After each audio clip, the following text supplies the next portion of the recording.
నమస్తే అన్న, అందరికీ నమస్కారం. ఇరాన్ దాడులను తీవ్రంగా ఖండిస్తూ కువైట్ విదేశీ వ్యవహారాల మంత్రిత్వ శాఖ ఒక ప్రకటన విడుదల చేసింది.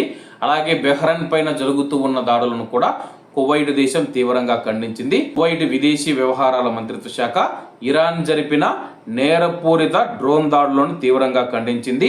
అలాగే ఇది కువైట్ దేశ సార్వభౌమాధికారాన్ని దారుణంగా ఉల్లంఘించడమే కాక కువైట్ దేశం యొక్క భద్రత, స్థిరత్వం, కువైటీ పౌరులు మరియు ప్రవాసుల యొక్క క్షేమానికి ప్రత్యక్ష ముప్పని చెప్పేసి, అలాగే అంతర్జాతీయ చట్టం, ఐక్యరాజ్య సమితి చార్టర్ను ఇరాన్ స్పష్టంగా ఉల్లంఘించడమే అని చెప్పి పేర్కొంది. ఉద్రిక్తతలను తగ్గించడానికి ప్రాంతీయంగా మరియు అంతర్జాతీయ ప్రయత్నాలు కొనసాగుతూ ఉన్నప్పటికీ ఇటువంటి దాడులు కొనసాగడం శాంతి మరియు స్థిరత్వ కార్యక్రమాలను తీవ్రంగా దెబ్బతీస్తుందని, అలాగే ప్రాంతీయ భద్రత మరియు స్థిరత్వానికి ముప్పు కలిగిస్తుందని చెప్పేసి విదేశీ వ్యవహారాల మంత్రిత్వ శాఖ తెలిపింది.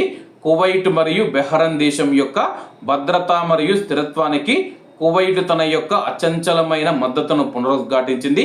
అలాగే తన దేశం యొక్క సార్వభౌమాధికారం, భద్రత మరియు ప్రాదేశిక సమగ్రతను కాపాడటానికి బెహ్రెన్ దేశం తీసుకునే అన్ని చర్యలకు మేము మద్దతుగా నిలుస్తామని చెప్పేసి కువైట్ దేశం ప్రకటించింది.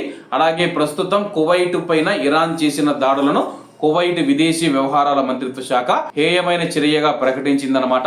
అలాగే ఇరాన్ చేస్తూ ఉన్న దాడులను తిప్పికొట్టే పూర్తి హక్కు కువైట్ దేశానికి ఉందని చెప్పేసి, ఆత్మరక్షణ హక్కు కువైట్ దేశం కలిగి ఉందని చెప్పేసి విదేశీ వ్యవహారాల మంత్రిత్వ శాఖ తెలిపింది. ప్రస్తుతానికి ఇరాన్ అయితే దాడులు చేసిందనమాట.